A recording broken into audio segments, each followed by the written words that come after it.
चला तर ज्यांना वांग्याची भाजी आवडत नाही त्यांनी हजेरी लावा. कारण आज वांग्याची भाजी नाही, आज आहे मस्त झणझणीत चुलीवरचं खानदेशी पद्धतीचं वांग्याचं भरीत. त्यासाठी आपल्याला काय करायचं आहे, खानदेशी पद्धत म्हटल्यावर आपल्याला घ्यायची आहे खानदेशी जळगावी वांगे. ते थोडेसे असे हिरवे आणि पांढरे असतात. ते घेऊन त्याला थोडंसं आपल्याला तेल लावायचं आहे, होल करून छान भाजून घ्यायचे आहे. त्याने त्याची साल पटकन निघते.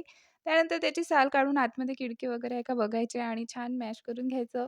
त्यानंतर कढईमध्ये थोडंसं तेल घालायचं, त्यामध्ये घालायची थोडीशी मोहरी, थोडेसे अख्खे शेंगदाणे, त्यानंतर घालायचा आहे ठेचा, सोबतच घालायचा आहे बारीक कापलेला टोमॅटो, कांद्याची पात आणि बारीक कापलेली मेथी.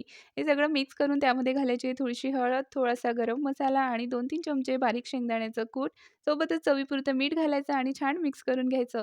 त्यानंतर आपण जे मॅश केलेले जे भरीत आहे ते घालायचं आहे. हे छान मिक्स करून घ्यायचं आणि छान याच्यामध्ये बारीक कापलेला भरपूर कोथिंबीर घालायचा आणि एक वाफ काढून घ्यायची. तर मस्त झणझणीत वांग्याचं भरीत तयार आहे. एका प्लेटमध्ये काढायचं, पण खाण्याअगोदर चॅनलला सबस्क्राईब करायचं.